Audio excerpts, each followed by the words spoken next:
Dublin City Council's controversial push to rename a park honouring Israel's first president, Chaim Herzog, has raised questions about new trends in Ireland's political landscape, as we invite Professor Tim Harcourt from UTS to shed light on what is going on. Good to see you, sir. And what's led to the decision by Dublin City Council to remove Chaim Herzog's name from the park? Well, it's extraordinary in a way because, Chaim Herzog was a distinguished Irish Jew, son of a chief rabbi of Ireland, who became the first ever president of Israel. And in fact, his son and grandson have gone on to be president and ambassadors as well.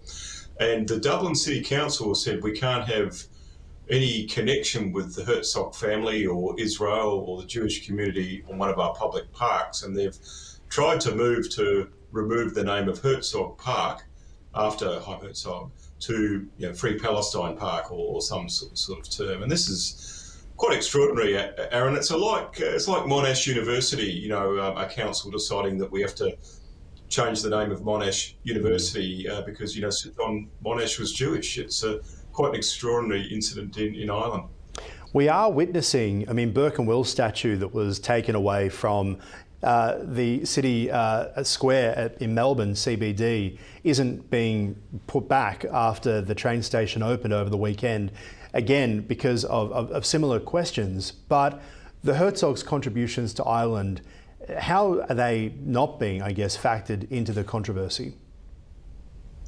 Well, Herzog, as a distinguished soldier, fought the Nazis, fought for Irish independence and indeed Israeli independence in the end. So what it is meaning that anyone with any connections to Israel, the Jewish state, and anyone with any connections like Herzog, their statues get removed or the park with their name on gets removed. It's quite an extraordinary turn of events, and it does question a lot of recent trends in Ireland, but also some of the history. There was attacks on Jewish businesses in Limerick. There was, of course, the Irish government sent commiserations to Germany when Adolf Hitler died. So it's really raising some unfortunate questions about Ireland and anti-Semitism.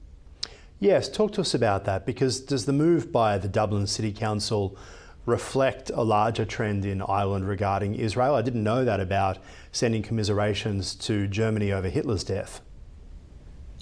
Yeah, no, there is a strain of it in Ireland. Having said that, Aaron, the Irish Prime Minister and the Foreign Minister have condemned the Dublin City Council. So we hope that wise heads remain, because the average Irish person wouldn't hold these views. It's clearly some councillors who are activists on the Dublin City Council. So you don't want something like this reflecting the average Irish citizen. And also, similarly, some of the moves by Ireland and Spain to remove Israel from Eurovision, the soccer, FIFA, the World Cup qualifiers. There's all sorts of sort of moves to remove Israel from sporting and cultural events, and those moves are predominantly coming from Ireland and Spain, of all European countries that perhaps you wouldn't expect. Would you not expect it though, given the history of both Ireland and Spain when it comes to, the role in the war? Are these essentially old wounds that have been reopened by the 2-year Gaza war? Yeah, look, I guess countries like Germany and Poland have those old wounds, and they've really tried to make amends and have done so reasonably successfully. Even Hungary has tried to. But it seems to be the anti-Semitism of the right has, simmered. It's still around. We've seen that in German elections and so on, and even here with the Victorian Parliament. But it's the anti-Semitism on the left that is tied up with the complications of the Gaza war that seems to have had a new head of steam. It seems particularly strong in the modern context in Ireland and in Spain. How are Arab nations' relationships with Israel affecting the European nations' stances? Is this pressure being put on countries and relationships to take a firmer stand against Israel, do you think?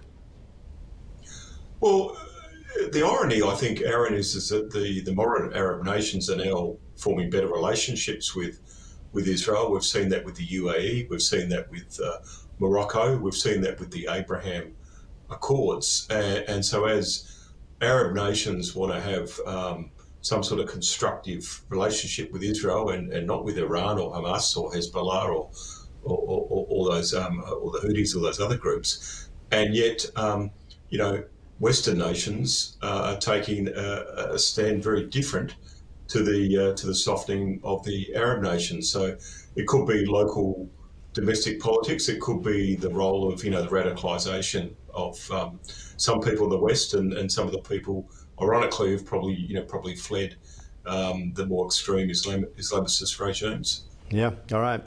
Let's move on to something completely different because, Tim, I know, of course, you host two different things here at Ticker. You are the man behind Footynomics as well. I want to talk about D-Day for the Tasmanian Devils AFL team, the Legislative Council voting on the Hobart Stadium. What's the significance here? What does it mean? What's extraordinary, Aaron, the Tasmanian Stadium precinct around Macquarie Point has been passed, obviously, by the lower house, 25-9, a pretty significant passing because both the Liberal government and the Labor opposition supported, along with David O'Byrne and the Fishers Party. So they've got a clear majority, but it still has to go to the Legislative Council where the numbers are not so clear cut. I actually was speaking to the Legislative Council last Wednesday on the economics of their stadium precinct. And a number of groups were also there, Cricket Tasmania, who have come out in favour of the stadium quite strongly, and also the Tasmanian tourism, business events, arts industries who also see the benefit of having a multiple purpose stadium precinct because, as we said on Footynomics, Aaron, it's not just AFL, it's all the different sports, cricket, soccer, and business events and cultural activities. So they came out very strongly in the Legislative Council hearings as well. And a huge number of people out and about showing their views on it as well. Talk to us about these images.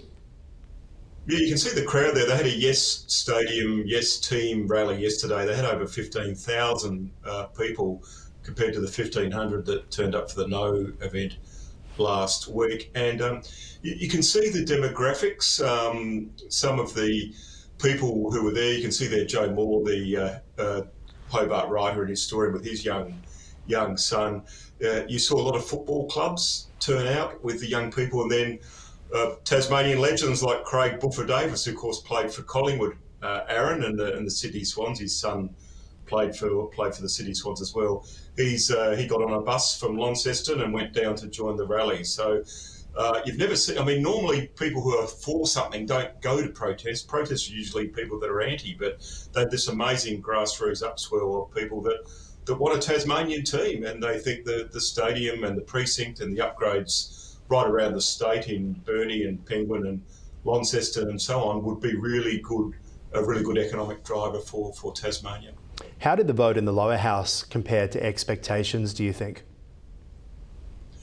Look, probably a little bit more than they expected. I think once the Labor opposition decided to support the stadium under the new leader, it was going to pass. But they also got the Shooters Party, and they also got David O'Byrne, who of course is a former Labor leader, who himself sees the Tassie Devils coming into the league as a very important thing for Tasmania. I think he's probably the best Labor Premier in Tasmania we never had, because he's been very vocal on this. And, we saw Peter Malinauskas, the South Australian Premier in Footynomics, talking about the transformation of Adelaide Oval and the Adelaide Precinct in the CBD and what that could do for Hobart as well. So, we've seen some very prominent Labor figures, including the Prime Minister, Anthony Albanese, very much in favour of the Tassie Devils joining the league and the improvements in infrastructure that are on the table.